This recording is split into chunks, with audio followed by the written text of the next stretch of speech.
ಕಂಚಿಗೇರಿ ಅನ್ನುವ ಸುಂದರವಾದ ಹಳ್ಳಿ ಇತ್ತು. ಆ ಹಳ್ಳಿಯಲ್ಲಿ ಮಾದಪ್ಪ ಎನ್ನುವ ರೈತನಿದ್ದನು. ಆತನು ತನ್ನ 2 ಹೆಣ್ಣು ಮಕ್ಕಳ ಜೊತೆ ಬದುಕುತ್ತಿದ್ದ. ಮಕ್ಕಳು ಚಿಕ್ಕ ವಯಸ್ಸಿನಲ್ಲಿರುವಾಗಲೇ ತಾಯಿ ತೀರಿಕೊಂಡ ಕಾರಣ ಮಾದಪ್ಪ 2 ಮಕ್ಕಳನ್ನು ನೋಡಿಕೊಳ್ಳುತ್ತಿದ್ದ. ಮಾದಪ್ಪನ ಜೀವನ ದೊಡ್ಡದೇನೂ ಅಲ್ಲ. ಒಂದು ಸಣ್ಣ ಗುಡಿಸಲು, ಸಣ್ಣ ಹೊಲ, 2 ಹಸುಗಳು, ಅದೇ ಅವನ ಜೀವನ. ಆತನ ಕನಸೇ 2 ಹೆಣ್ಣು ಮಕ್ಕಳನ್ನು ಸುಖವಾಗಿ ಮದುವೆ ಮಾಡಿ ಅವರು ಸಂತೋಷವಾಗಿ ಬದುಕುವುದನ್ನು ನೋಡುವುದು. ಮಾದಪ್ಪ ತನ್ನ ಮನೆಯ ಮುಂದೆ ಕುಳಿತು ಟೀ ಕುಡಿಯುತ್ತಿದ್ದಾನೆ. ಅವನ 2 ಮಕ್ಕಳು ಲಕ್ಷ್ಮಿ ಮತ್ತು ರೂಪ ಮನೆಯ ಕೆಲಸದಲ್ಲಿ ತೊಡಗಿದ್ದರು. ಅಪ್ಪ, ನಿನ್ನೆ ಜಾತ್ರೆಗೆ ಹೋಗಿದ್ರಲ್ಲ, ಹೇಗಿತ್ತು ಜಾತ್ರೆ? ಚೆನ್ನಾಗಿತ್ತಾ? ನೀವ್ಯಾಕೆ ಅಲ್ಲಿ ಹೋಗ್ಬಂದಾಗಿಂದ ತುಂಬಾ ಯೋಚನೆ ಮಾಡ್ತಾ ಇದ್ದೀರಲ್ಲ?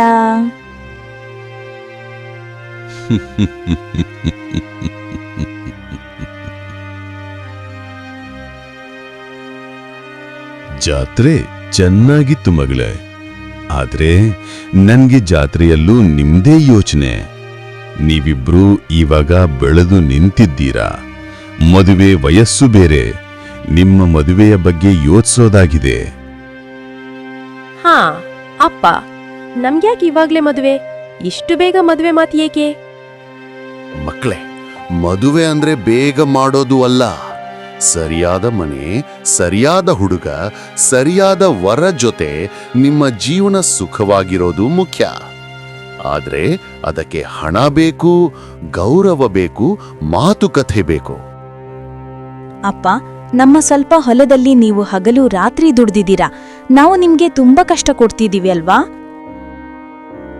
ನೀವು ನನ್ನ ಕಷ್ಟವಲ್ಲ ಮಗಳೇ. ನನ್ನ 2 ಶಕ್ತಿಗಳು ಇವತ್ತು ರಾತ್ರಿ ಊಟದ ನಂತರ ನಿಮ್ಮ ಜೊತೆ ಮಾತಾಡಬೇಕು. ರಾತ್ರಿಯಾಗುತ್ತೆ. ಆ ರಾತ್ರಿ ಮಾದಪ್ಪನ ಮನದಾಳದ ಮಾತುಗಳು ತನ್ನ 2 ಮಕ್ಕಳ ಜೊತೆ ಹಂಚಿಕೊಳ್ಳಲು ಕುಳಿತ. ಮಕ್ಕಳೇ, ನಿಮ್ಮ ಅಮ್ಮ ಇವಾಗ ನಮ್ ಜೊತೆ ಇಲ್ಲ. ಆದ್ರೆ ಅವಳು ಇದ್ದಿದ್ರೆ ನಿಮ್ಗೆ ನಿಮ್ಮ ಕನಸಿನಂತೆ ಮದುವೆ ಮಾಡ್ತಿದ್ಲು. ಇವತ್ತು ನಾನೇ ನಿಮ್ಮ ಮದುವೆ ಮಾಡುವ ಹೊಣೆ ತೆಗೆದುಕೊಳ್ಳೋಣ ಅಂತ ತೀರ್ಮಾನ ಮಾಡಿದ್ದೇನೆ. ಅಪ್ಪ, ನಮ್ಗೆ ಜಾಸ್ತಿ ಬಾಯ್ಕೆಗಳೇನೂ ಇಲ್ಲ. ಒಳ್ಳೆ ಮನೆ ಆಗಿರ್ಬೇಕು, ಎಲ್ಲರಿಗೂ ಗೌರವ ಕೊಡ್ಬೇಕು, ಪ್ರೀತಿ ಹಂಚ್ಬೇಕು, ಇಷ್ಟು ಸಾಕು. ಹೌದು ಅಪ್ಪ, ಮತ್ತು ನಿಮ್ಮ ಆರೋಗ್ಯ, ಅದನ್ನು ನಾವು ನೋಡ್ಬೇಕು. ಹೇಗಿದೆ ನೋಡಿ, ನಾನು ಮದ್ವೆ ಬಗ್ಗೆ ಮಾತನಾಡ್ತಾ ಇದ್ದೀನಿ, ನೀವಿಬ್ರೂ ನನ್ನ ಆರೋಗ್ಯದ ಬಗ್ಗೆ ಚಿಂತೆ ಮಾಡ್ತಾ ಇದ್ದೀರಾ. ಅದಕ್ಕೆ ಹೇಳೋದು, ಹೆಣ್ಮಕ್ಳು ದೇವ್ರ ವರ ಅಂತ. ಅಪ್ಪ, ಮೊದಲಿಗೆ ಯಾರ ಮದುವೆ ಮಾಡಬೇಕು ಅಂತ ಇದ್ದೀರಾ? ನಿಮ್ಮಿಬ್ಬರಲ್ಲಿ ಯಾರ ಅದೃಷ್ಟದ ಬಾಗಿಲು ತಟ್ಟುತ್ತದೋ ಮೊದಲು ಅವರದ್ದೇ ಮಾಡುವುದು. ಹೀಗೆ 3 ಮಾತನಾಡಿಕೊಂಡು ಮಲಗುತ್ತಾರೆ. ಮರುದಿನ ಬೆಳಗ್ಗೆ ಬೇಗ ಎದ್ದು ಮಾದಪ್ಪ ಗ್ರಾಮದ ಗೌರವಾನ್ವಿತ ಹಿರಿಯ ಶಿವಣ್ಣರನ್ನು ಭೇಟಿಯಾಗುತ್ತಾನೆ. ಹೋ ಮಾದಪ್ಪ, ನಿಮ್ಮಿಬ್ಬರ ಹೆಣ್ಣು ಮಕ್ಕಳ ಬಗ್ಗೆ ಕೇಳಿದೆ. ಮದುವೆ ಮಾಡ್ತೀಯಂತೆ. ಅದಕ್ಕೆ ಒಳ್ಳೆಯ ಮದುವೆ ಮಾತುಕತೆ ತಂದಿದ್ದೀನಿ. ಹೌದು ಶಿವಣ್ಣ, ನನ್ನ ಹತ್ತಿರ ಹಣ ಆಸ್ತಿ ಜಾಸ್ತಿ ಇಲ್ಲ. ಆದ್ರೆ ನನ್ನ ಮಕ್ಕಳು ತುಂಬಾ ಒಳ್ಳೆಯವರು. ಅವರಿಗೆ ಒಳ್ಳೆಯ ಮನೆ ಸಿಕ್ಕರೆ ಸಾಕು. ಹಣದ ಬಗ್ಗೆ ಯೋಚಿಸಬೇಡ. ಹಳ್ಳಿಯವರು ಇನ್ನೂ ನಿನ್ನ ಪಾಲಿಗೆ ಸತ್ತು ಹೋಗಿಲ್ಲ. ಬೇಕಾದ್ರೆ ನಾವೆಲ್ಲ ಸೇರಿ ನಿಂತೆ ಮಾಡ್ತೀವಿ. ಮಾದಪ್ಪ ಕಣ್ಣಲ್ಲಿ ನೀರು ತುಂಬಿಕೊಂಡು ಹೇಳುತ್ತಾನೆ, ನಿಮ್ ಮಾತು ಕೇಳಿದ್ರೆ ನಂಗೆ ಸಂತೋಷವಾಗುತ್ತೆ. ನನ್ನ ಮಕ್ಕಳು ಜೀವನ ಸುಖವಾಗಿದ್ರೆ ನಂಗಷ್ಟೇ ಸಾಕು. ನಿನ್ನ ಬದುಕಿನ ಮಣ್ಣೆ ನಿನ್ನ ಪ್ರತಿಷ್ಠೆ ಮಾದಪ್ಪ. ನಿನ್ನ ಹೆಣ್ಣು ಮಕ್ಕಳಿಗೆ ಅದಕ್ಕಿಂತ ದೊಡ್ಡ ಸೌಭಾಗ್ಯ ಬೇಡೇ ಇಲ್ಲ. ಹೀಗೆ ಮಾದಪ್ಪ ಶಿವಣ್ಣನ ಜೊತೆ ಮಾತುಕತೆ ಮುಗಿಸಿಕೊಂಡು ಮನೆಗೆ ಬರುತ್ತಾನೆ. ಮರುದಿನ ಬೆಳಗ್ಗೆ ಲಕ್ಷ್ಮಿ ಮತ್ತು ರೂಪಾ ಇಬ್ಬರಿಗೂ ಒಳ್ಳೆಯ ಮನೆಗಳ ಮದುವೆ ಮಾತುಕತೆಗಳು ಬಂದವು. ಮಾದಪ್ಪ, ನಮಗೆ ನಿಮ್ಮ ಹುಡುಗಿ ಇಷ್ಟವಾಗಿದೆ. ನಮಗೆ ನಿಮ್ಮ ಹಣ, ಹೊಲ, ಜಮೀನು, ವರದಕ್ಷಿಣೆ ಯಾವುದೂ ಬೇಡ. ದೇವ್ರು ನಿಮ್ಮನೆಗೆ ಶುಭ ಕೊಡ್ಲಿ.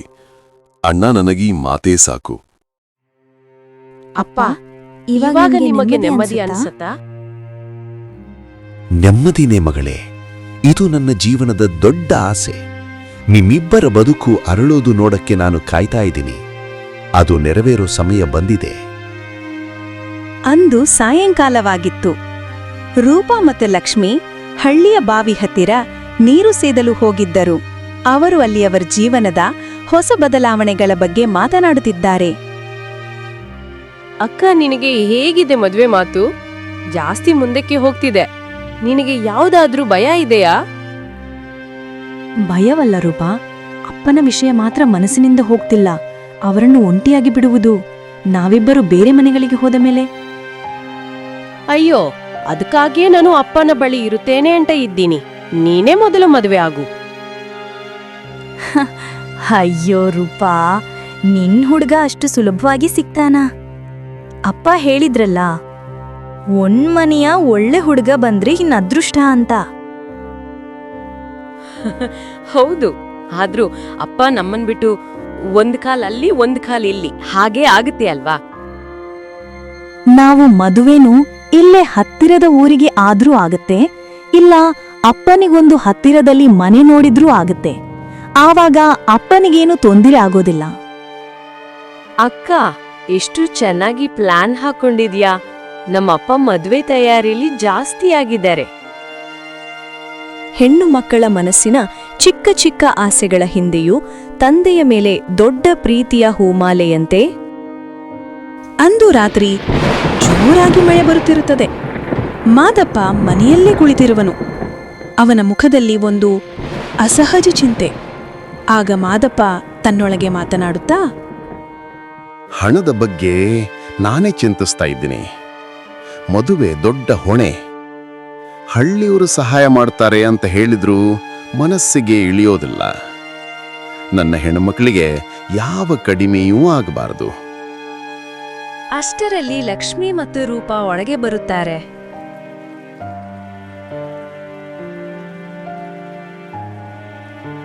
ಅಪ್ಪ, ಏನಪ್ಪ ಈ ರಾತ್ರಿಯೂ ಏನೂ ಮಾತಾಡ್ತಾ ಇಲ್ಲ? ಏನಾಯ್ತು ನಿಮಗೆ? ಹೌದಪ್ಪ, ನಮಗೆ ಸ್ಪಷ್ಟವಾಗಿ ಹೇಳಿ. ಈ ಮಳೆಯಷ್ಟೇ ನಿಮ್ಮ ಮಾತು ಕಡಿಮೆಯಾಗಿದೆ. ಅಲ್ಲ ಮಕ್ಕಳೇ, ಯೋಚನೆ ಜಾಸ್ತಿ. ನಿಮ್ಮಿಬ್ಬರ ಮದುವೆ ಒಂದು ತಂದೆ ಇದ್ದ ದೊಡ್ಡ ಹೊಣೆ. ಅಪ್ಪ, ಬೆಲೆ ಬಾಳುವ ಹೊಣೆ ಅಂದ್ರೆ ಅದು ನಮ್ಮ ಜೀವನ ಅಲ್ವಾ? ನೀವು ಪ್ರೀತಿಯಿಂದ ನಮ್ಮ ಮದುವೆನ ಸಿಂಪಲ್ ಆಗಿ ಮಾಡಿದ್ರು ನಾವು ಖುಷಿಯಾಗಿರ್ತೀವಿ. ಹೌದಪ್ಪ, ಜನಕ್ಕೋಸ್ಕರ ತೋರಿಕೆಗೆ ಬೇಡ. ನಿಮಗೆ ನೆಮ್ಮದಿಯಂತೆ ಸಿಂಪಲ್ ಆಗಿ ಮಾಡಿ. ಮಕ್ಕಳ ಮಾತು ಕೇಳಿ ಮಾದಪ್ಪ ಕಣ್ಣೀರು ಮರೆ ಮಾಡುತ್ತಾ, ಅಯ್ಯೋ ಮಕ್ಕಳೇ, ನಿಮ್ಮ ಮಾತು ಕೇಳೋಕೆ ಮನಸ್ಸಿಗೆ ಮೃದುವಾಗಿದೆ. ನಾನೇನಾದ್ರೂ ತಪ್ಪಾಗಿ ಯೋಚಿಸ್ತಾ ಇದ್ದೇನೇನೋ ಅನ್ಸುತ್ತೆ. ಅಪ್ಪ, ನೀವು ಯಾವತ್ತೂ ಆ ಥರ ಮಾಡೋಕ್ಕಾಗಲ್ಲ. ನೀವೇನ್ ಮಾಡಿದ್ರೂ ನಮಗೆ ಒಳ್ಳೇದೇ ಆಗುತ್ತೆ. ಅಪ್ಪ, ನಾವೆಲ್ಲ ಸೇರಿ ಮದುವೆ ಕೂಡಿ ಮಾಡೋಣ. ಎಲ್ಲ ಖರ್ಚು ನಾವು ಸೇರಿ ನೋಡ್ಕೊಳ್ಳೋಣ. ನಾವು ಕೆಲಸ ಮಾಡ್ತೀವಿ, ನಿಮ್ಗೆ ಹಣ ಕೊಡ್ತೀವಿ. ಕಷ್ಟ ಬೇಡ ನಿಮ್ಗೆ. ನೀವೇ ದೇವ್ರು ಮಕ್ಕಳೇ, ನನ್ನ ಜೀವ. ಅದಕ್ಕೆ ಹೇಳೋದು ಹೆಣ್ಣು ಮಕ್ಕಳು ಶಾಪವಲ್ಲ, ಅವರಿಗೆ ವರ, ದೇವರು ಕೊಟ್ಟಿರುವ ವರ.